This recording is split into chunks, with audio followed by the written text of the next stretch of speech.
Monsoon की वो पसीने निकाल देने वाली गर्मी और ऊपर से मेरी उस पहाड़ पर चढ़कर उस एक किले को देखने की इच्छा और उसके पीछे की रहस्यमयी कहानियों को जानने की मेरी इच्छा मुझे ले पहुंची बयाना।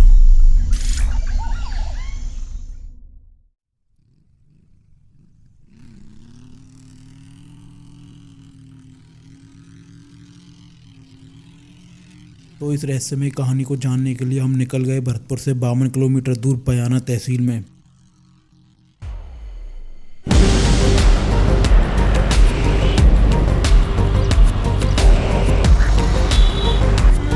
और हम जा पहुंचे बाणासुर की नगरी बयाना में। बाणासुर, इसका नाम आपने जरूर सुना होगा अगर आपने कृष्ण भगवान के सीरियल्स देखे होंगे तो।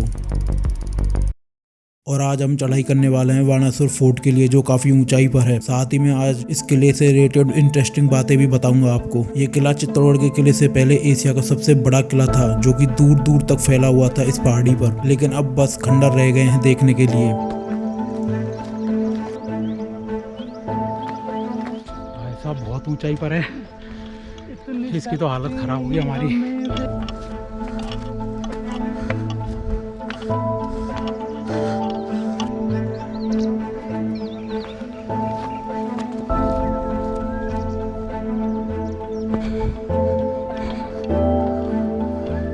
बहुत ऊंचाई पर है, हालत खराब हो चुकी है। ये तो भानगढ़ से भी ज़्यादा ऊंचा है यार। मुकल चतुर्वेदी दीदी, जल्दी जल्दी आ जाओ।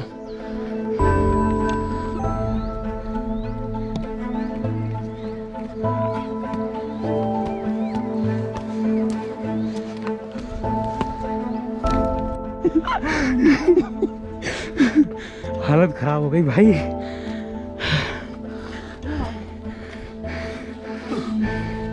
बैठना पड़ेगा। तो पसीना ऑलमोस्ट पहुंच गए यार। बहुत बुरी हालत हो चुकी है, बस थोड़ा सा ही और रह गया है और हालत बहुत ख़राब है।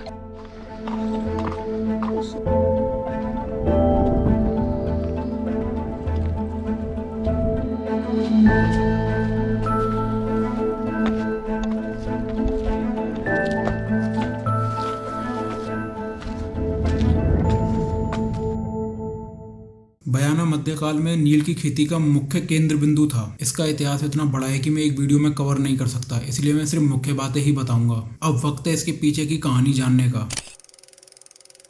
आज से कई हजार सालों पहले बानासुर नाम का एक राक्षस यहाँ राज करता था। एक दिन उसकी बेटी उषा के सपने में एक पुरुष दिखाई दिया जो कि बहुत सुंदर था और वो श्री कृष्ण के पुत्र प्रद्युम्न का पुत्र अनिरुद्ध था। उषा ने उसका एक चित्र बनाया और अपनी सखी चित्रलेखा को दिखाया, तो उसने अपनी शक्तियों से उस लड़के को पहचान लिया और उसने अनिरुद्ध को द्वारका से अगवा कर लिया अपनी शक्तियों के दम पर और उसे एक जगह ले जाकर कैद कर दिया। ये प्यार की कहानी जब बानासुर को पता चली तो वो बहुत क्रोधित हुआ। कृष्ण भगवान को भी ये बात पता चल चुकी थी, तो कृष्ण भगवान बानासुर से उन दोनों के रिश्ते की बात करने के लिए निकल चुके थे, लेकिन बानासुर को ये मंजूर नहीं था। बानासुर शिव जी का भक्त था और उसे शिव जी से वरदान भी प्राप्त थे। बानासुर और कृष्ण भगवान के बीच एक महायुद्ध हुआ।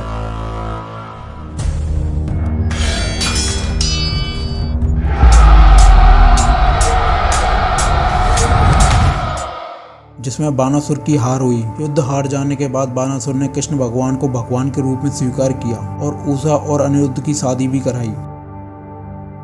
ये किला अपने आप में एक बहुत बड़ी चीज है क्योंकि भगवान के कदम यहाँ पड़े थे। वो शिव जी का मंदिर यहाँ आज भी उपस्थित है जिसमें बानासुर पूजा किया करता था और यही वो जगह है जहाँ उषा और अनिरुद्ध को कैद करके रखा गया था।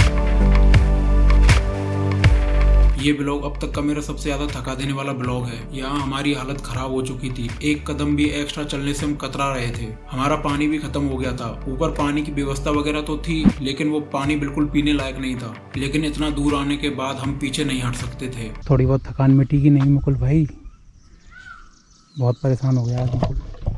हमारी यहाँ चढ़ने में आज हालत खराब हो गई है भाई साहब। ऐसे ऐसे कारनामे हुए ना कि आज बता नहीं सकता मैं। कोई नहीं, इनको लेके जाएंगे जल्दी यहाँ से उतार के नीचे। रेस्क्यू भी करवाने की प्लानिंग सोच रहा हूँ मैं तो। इसके बाद हम पहुंच गए लोधी मीनार। इसे सतपेरा भी कहा जाता है क्योंकि ऐसा मानते हैं कि जैसे अगर दो भाई बहन एक साथ इस पर चढ़ते हैं तो वो 7 फेरे हो जाते हैं एक तरीके से, तो उनकी शादी हो जाती है, इसलिए इसको सतफेरा भी कहते हैं। हालांकि यहाँ के लोकल्स ने इस चीज़ को देखते हुए इसके एक फ्लोर को तोड़ दिया था जिससे ये 7 फेरे पूरे ना हो सकें। इसके बाद हम पहुंच गए भारत का पहला विजय स्तंभ देखने के लिए। यहाँ से पूरे बयाना का एक शानदार नज़ारा दिख रहा था।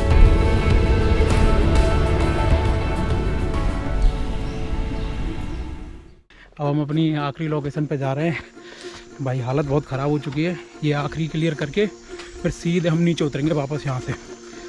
चलो इसको और कवर करते हैं।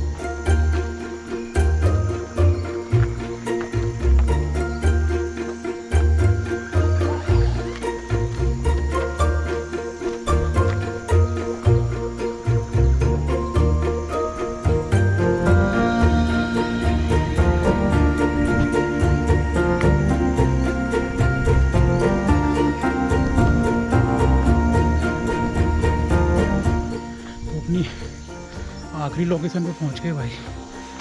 चलो कुछ मज़ेदार सा दिखाते हैं आपको। तो ये है भाई इस किले की तोप। भाई बहुत सारी चढ़ाई करने के बाद जितनी भी परेशानी हुई सब वसूल हो गई। यहाँ आने के बाद एकदम सुकून और बहुत शानदार हवा चल रही है। यहाँ पर बादल भी हो रहे हैं, बस धूप नहीं निकली है इस वजह से थोड़ी देर ये मान लो कि बहुत अच्छा मौसम हो रहा है इस जगह पर। पूरी मेहनत वसूल हो गई, बस चढ़ने में पर हालत ख़राब हो गई थी हमारी। पर अभी वैसे हमको उतरना भी है बहुत नीचे, पर उतरने में इतनी परेशानी नहीं होती। चढ़ने का सीन ज़्यादा ख़तरनाक है। फ़िलहाल इस जगह का बस मज़े ले रहे हैं हम आराम से बैठ के। और ये हमारे मुकुल चतुर्वेदी जी तोप पर आराम कर रहे हैं। और ये तोप लेके चलेंगे हम यहाँ से भरतपुर के लिए। बस भाई व्यू देखो यहाँ से बहुत शानदार है। पूरी मेहनत वसूल हो गई। दूर दूर तक बस पहाड़ियाँ ही पहाड़ियाँ।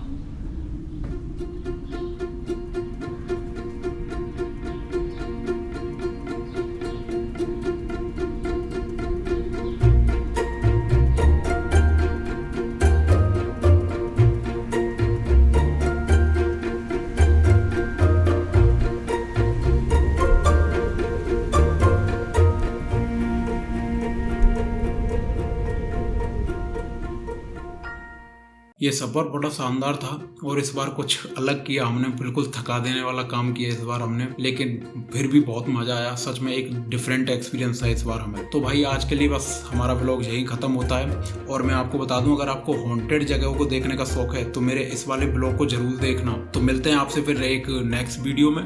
तब तक के लिए अपना ख्याल रखिए।